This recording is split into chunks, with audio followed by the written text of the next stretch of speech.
Welcome to Ensemble. Today we have with us our chief mentor Shri K. Siddhartha, who is a strategic thinker and advisor to many international governments, to share his insights on essays for civil mains examinations with us.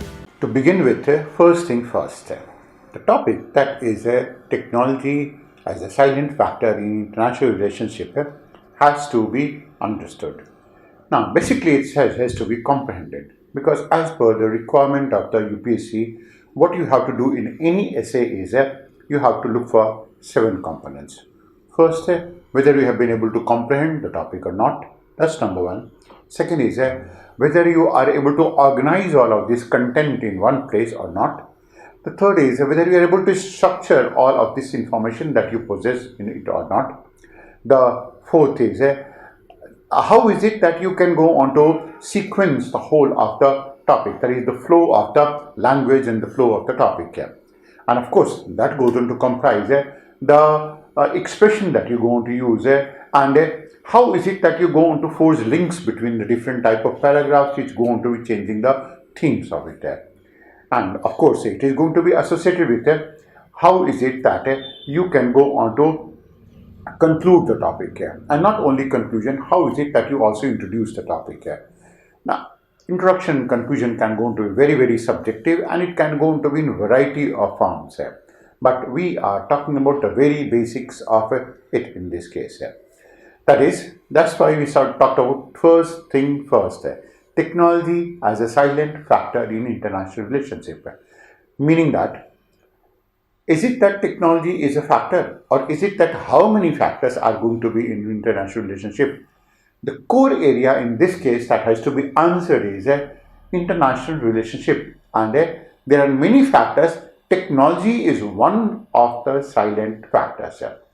Incidentally, and of course, you have to talk about all of these factors with a major emphasis on technology being a silent factor. And you can go on to have a value analysis also in this case. Is it that technology is a silent factor, or is it that technology is a key factor? Now, this is something that you can always go on to explain, not exactly that you have to agree with it. We are beginning this explanation with a statement.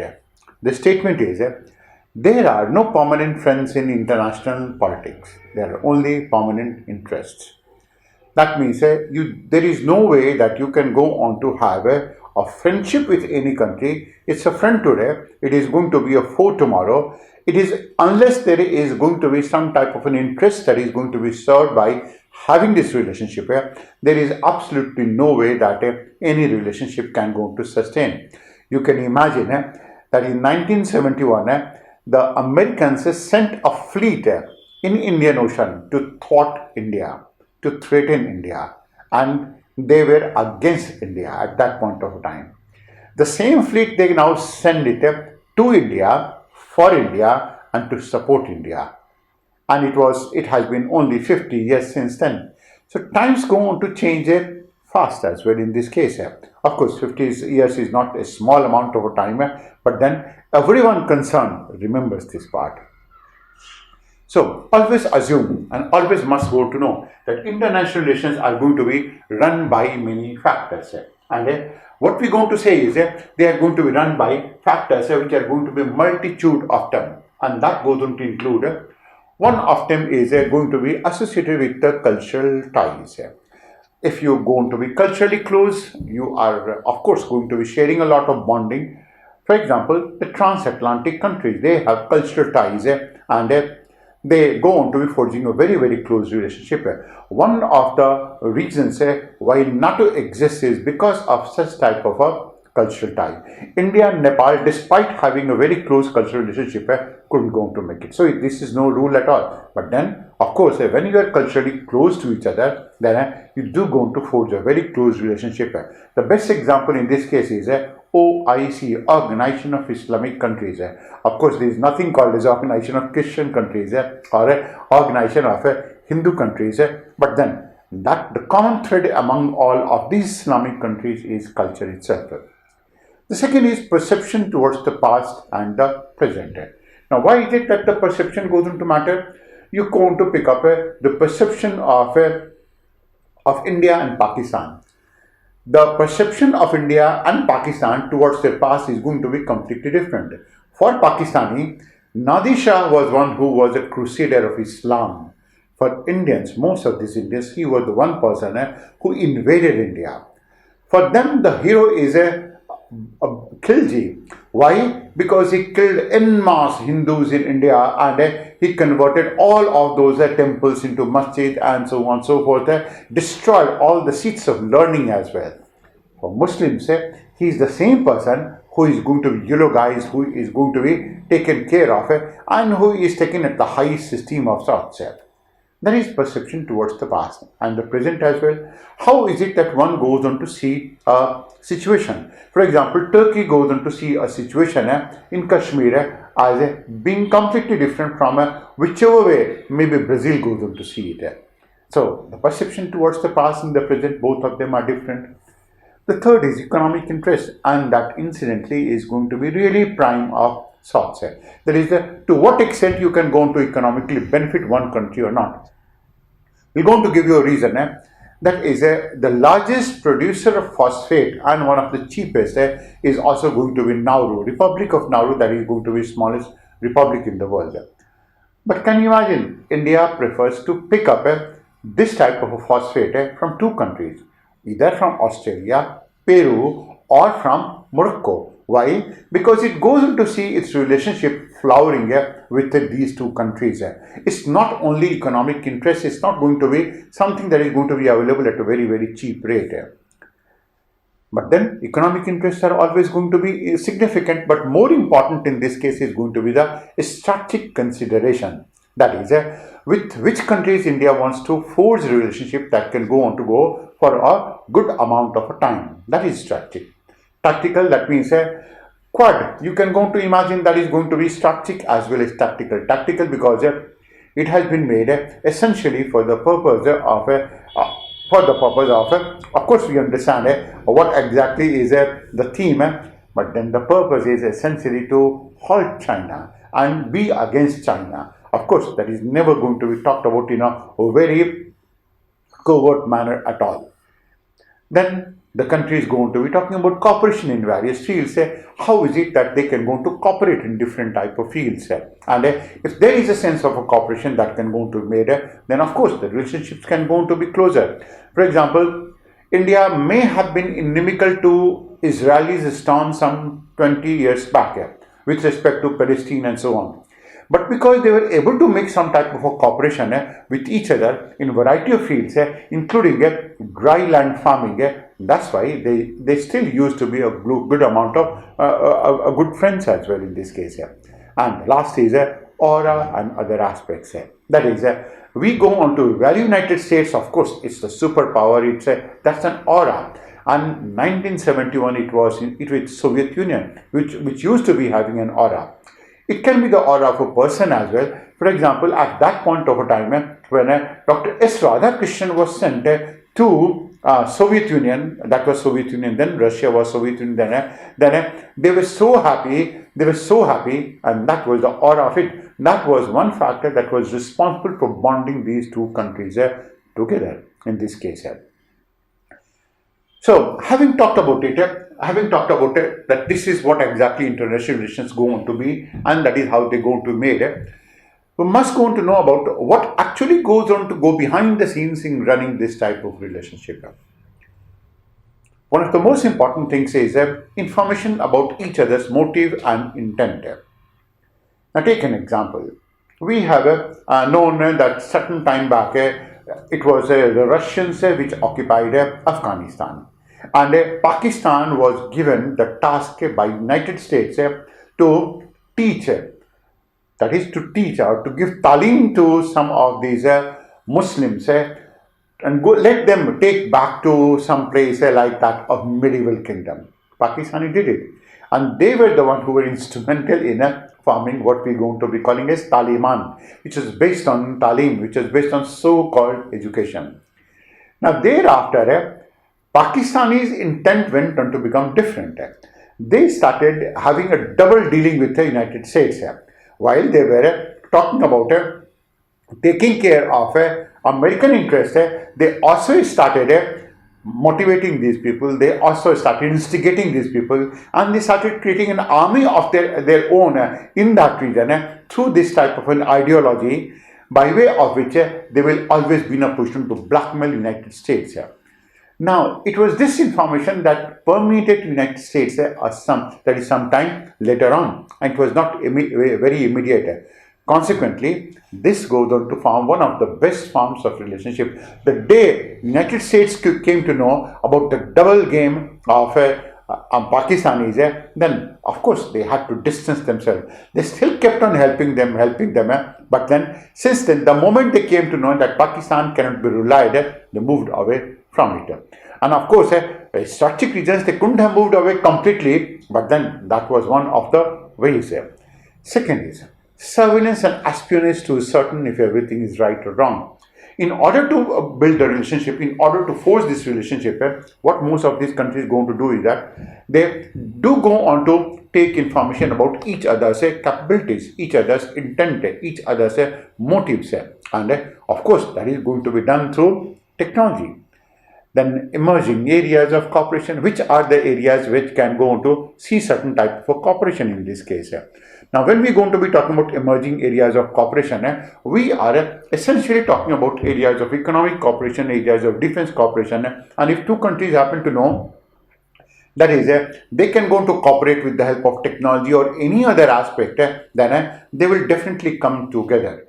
India and United States have been together in this area of cooperation, and of course United States, India and Russia had been close together.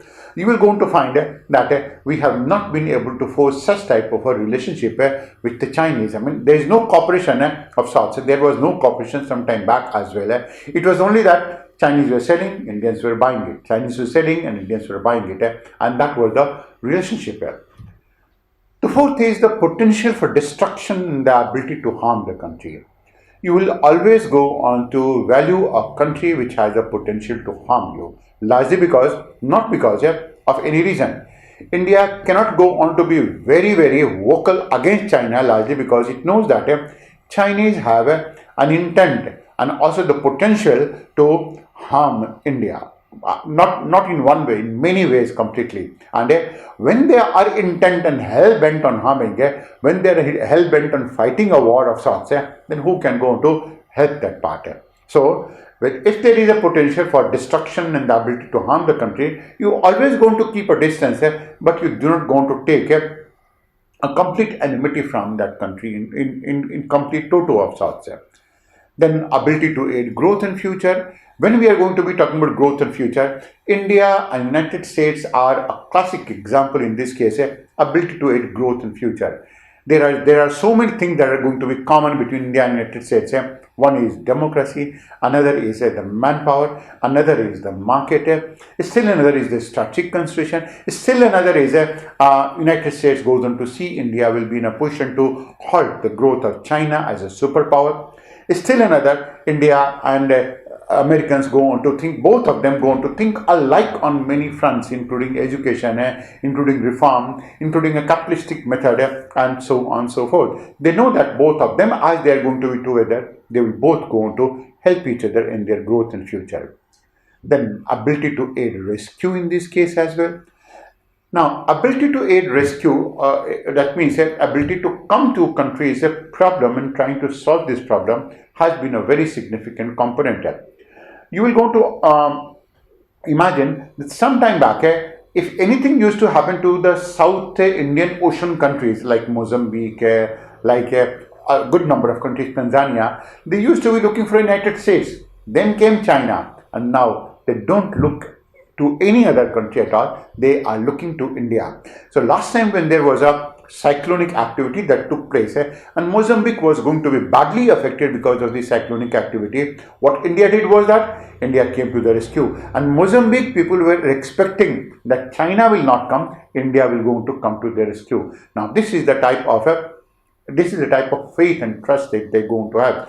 A good number of countries that are in Indian Ocean, they go on to be like that. They are always looking towards India for the purpose of this ability of India to rescue them from any type of a problem. If there is an earthquake in Nepal, then Nepalese at that point of time, the last earthquake that hit Nepal, they look to India for the purpose of rescue. It's a different matter that maybe, as we're going to say, that there have been perceptual differences and a certain type of hearsays have been diffused in Nepal, which made the people against the Indians in this case.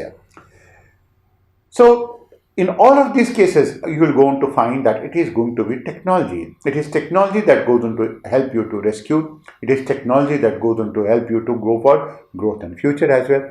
It's technology that is going to be helping you to have an ability to harm the country as well.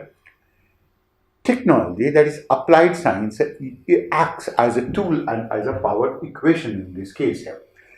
When we say that it is a power equation, that means if you are technologically very high, then you're going to be having a good amount of a capability to harm any country. That is power equation. Thus, all in all, that is technology lies in a lot of things. Technology lies in building relationships in this case. So it is with the help of technology that you can go on to think of giving and sharing this technology that will go on to build a relationship. That is going to be one form.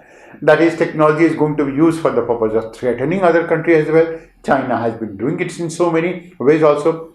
Espionage as well, that with the help of drone technology you can go on to always know each other's activity.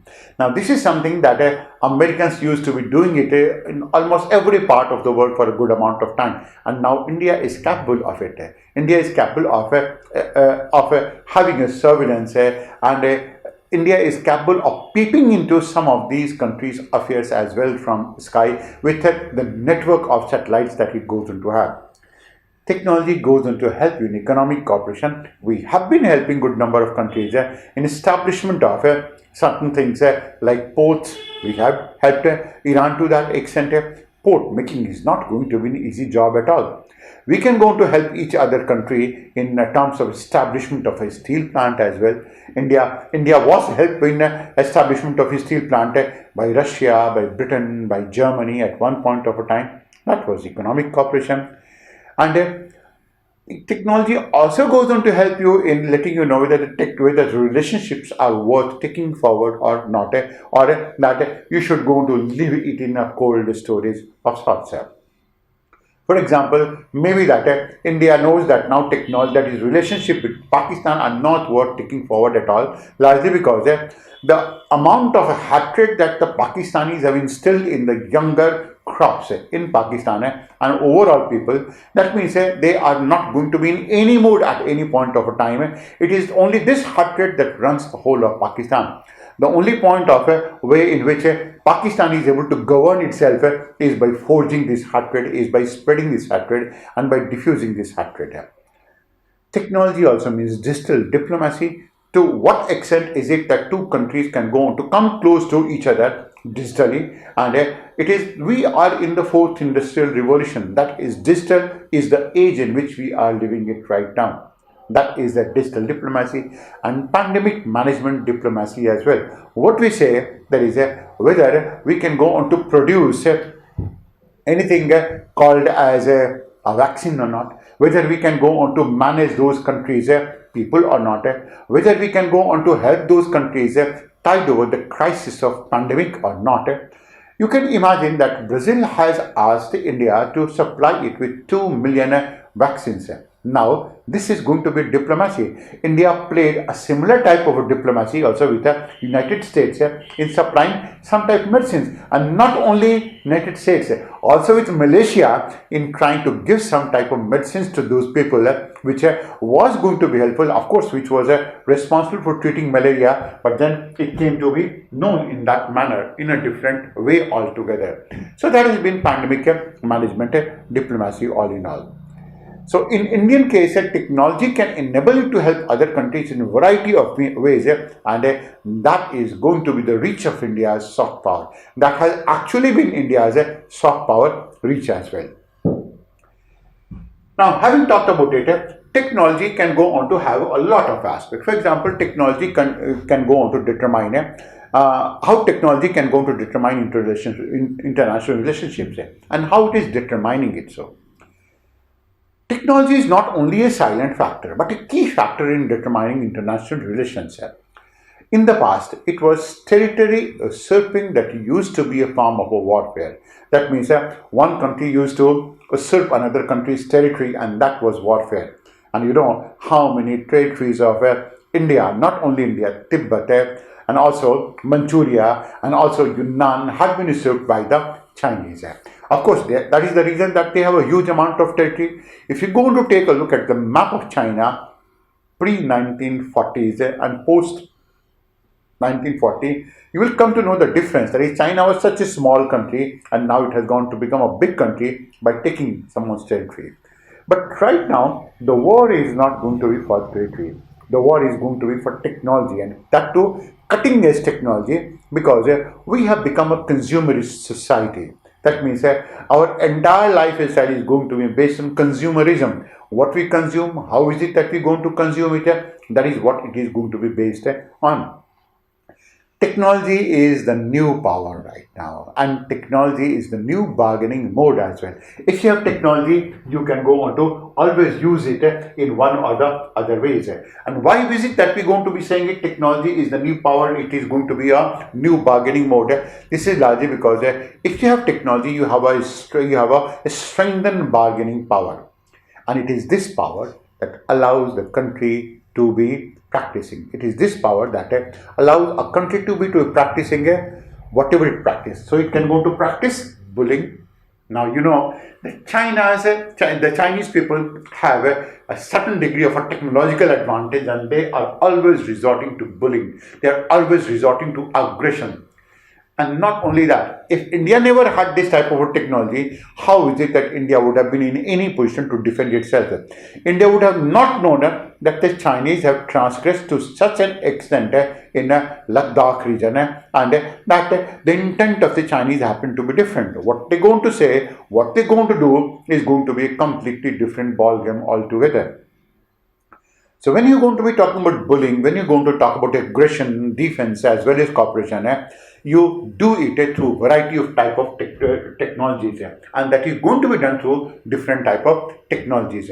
When we're going to say that is going to be done through different type of technologies, you understand it, how many technologies are going to be there. For example, whether you're going to be going for cooperation, whether you're going to be bullying any country, whether you're going to be showing aggression, whether you want to know about it, then you have several ways in which you can go on to be doing it. So one is IT and biotech. IT and biotech is being increasingly used for the purpose of spurring up the growth. I mean, we are talking about the entire growth. We are not talking about destruction in this case. Maybe the Chinese will go on to use the same thing for a different purpose altogether. They will go on to use IT for the purpose of a cyber attack. They will go on to use biotech to practice another type of a Wuhan virus of sorts, and that will go on to completely stymie the whole of the world. That will go on to make the world look subservient in this case. Now, this is what we are going to be talking about, spurring up the growth. Then the other is links made in artificial intelligence and satellite technology has facilitated far-reaching effects in developing machines, processes and computers, which can be either revolutionary or which can be lethal, depending on the uses they are going to be put to. We are going to be talking about artificial intelligence induced machines, artificial intelligence induced certain aspects, computers, processors, and they can go on to make the human life much better, or they can go on to make it very miserable as well. Cyber warfare is also being used to cripple systems and for gaining a super competitive edge. You will go on to recall that at one point of a time, India was under cyber attack to such an extent that 22 states in India, they went on to lose their electricity, and that was because of a cyber warfare. We are talking about the war was not on the border. The war was nowhere else. It was a cyber warfare, which still can go on to put the whole of Indian state and Indian cities under complete darkness at night time. So it can be used for the purpose of crippling systems or to have this type of an edge as well. Now, all this is going to be best manifested in a variety of forms. We are going to be talking about it is going to be best manifested in various fields. That is, it is manifested in economic field, strategic field, information field, and whatnot. And when we are going to be talking about this type of a manifestation, then this manifestation is best. That means when you're going to be having this type of a technology, that is IT technology, you have defense technology, you have AI technology, then of course it manifests in whether you're going to make computers, whether you're going to make cameras, whether you're going to make instruments, or whether you go on to be using this technology for the purpose of not furthering your economic interest, or other than you go on to use it for the purpose of bolstering your defense. So its best manifestation is in defense and war, a new war. This is going to be a new war, and the countries must be constantly ready for it. There is a saying that we're going to say, that is, if you are prepared for, if you want peace, you must be prepared for war. And that is what we go on to look for. That is, for the purpose of making ourselves peaceful, we have to practice this part. We have to be always ready for war.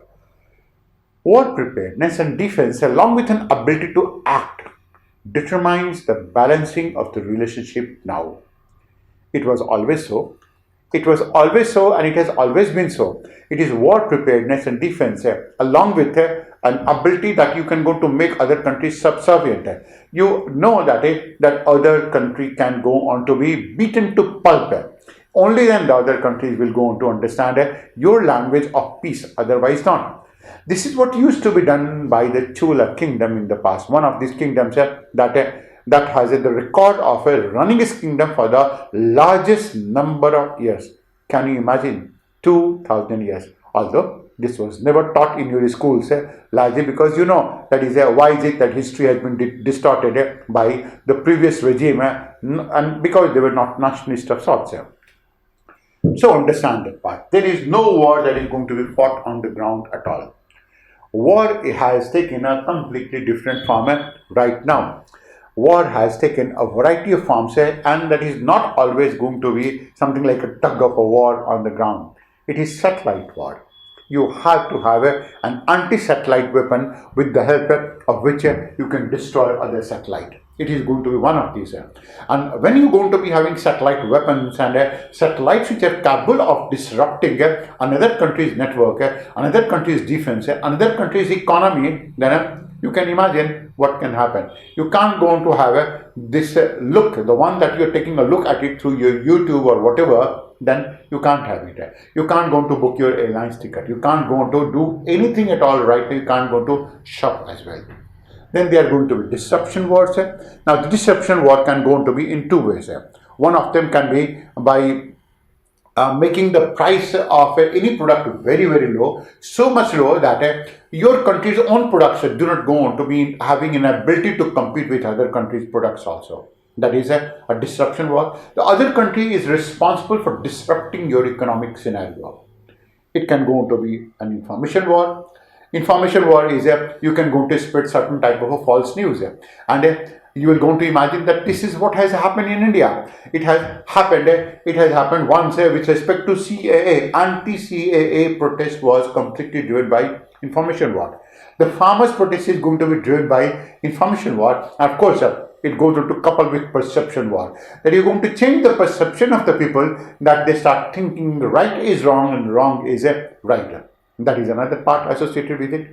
It goes on to be knowledge war as well. That is how much amount of a knowledge that you're going to possess with respect to certain things, and to what extent this knowledge can go on to be significant, not in economic growth and economic development, but also in bettering the lives of the people. Unless you're going to be having a knowledge, there is no way that you can go to move ahead. What do you think? Is it a mere slogan that the Prime Minister of India talks about taking India to a Vishwa Guru status? It is only about making India as a knowledge guru of sorts in this case. It is also going to be dam building and engineering technology use also. Now this is what Chinese have done their best in. What they have done is that is with respect to dam technology, there is no one who can go to parallel the Chinese right now. And why it is so? they have done it with a nefarious design, and that nefarious design is they are building dams in some of the places where you will go to think, why is it that they happen to be doing it so? Now they are building a dam on Yarlan Zangpo only for one reason, that is they can go on to destruct India's lower riparian regions. Lower riparian regions, that means the lower riverine regions. So when there is a good amount of water that is down behind, they will go to release this water, and the whole of Brahmaputra valley will go to get flooded. And when there is a water scarcity, they will go to hold up all the water for the same purpose. Now they are using dam as a bomb of sorts, and that is a dam building and using technology, and they are the biggest dam builders that the world has ever known. And also that you can go on to be using this technology for the purpose of environmental destruction. So war can go on to be by destroying your environment as well. For example, you go on to spread certain type of disease in the tropical rainforest of India. You go on to plant certain type of a virus, fungi, certain type of manufactured fungi which can be planted in Amazonian rainforest. See what happens? That is environmental destruction. Chinese have been doing it in some way or in most ways in Tibet and in Ladakh. They have been doing it so, and they have been very, very successful in this case.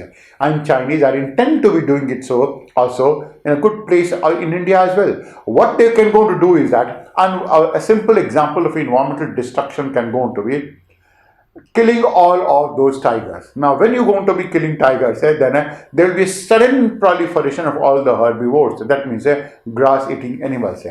Chinese know that. Of course, we also know that. But it's a matter of attitude, whether you want to practice that or not. So, whether you want to go for environmental destruction, whether you want to use dams for the purpose of making it a weapon, perception as a weapon, now everything needs technology as a force behind it.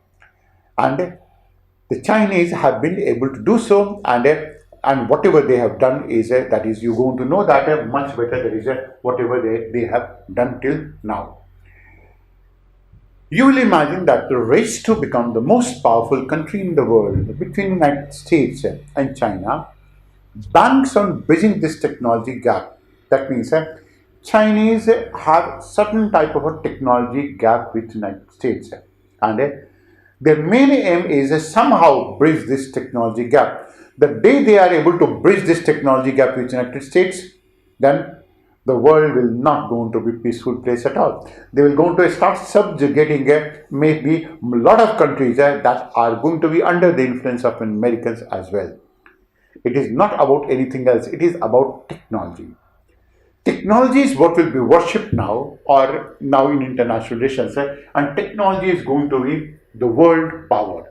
Technology is going to be giving you a real power of a sorts.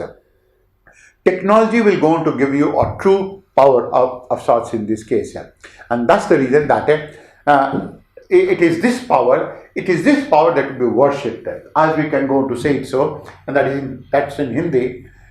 That is, सहनशीलता क्षमा दया को तभी पूजता जग है, बल का दर्प दमकता उसके पीछे जब जग भग है. That means tolerance, forgiveness and mercy are only worshipped when the glow of power shines behind. And that power will be technology, which will be defining international relationship. We are thankful to Shri K. Siddhartha for sharing his valuable time with us. To have more such discussions and analysis, subscribe to our channel and hit the bell icon for notifications on our upcoming videos.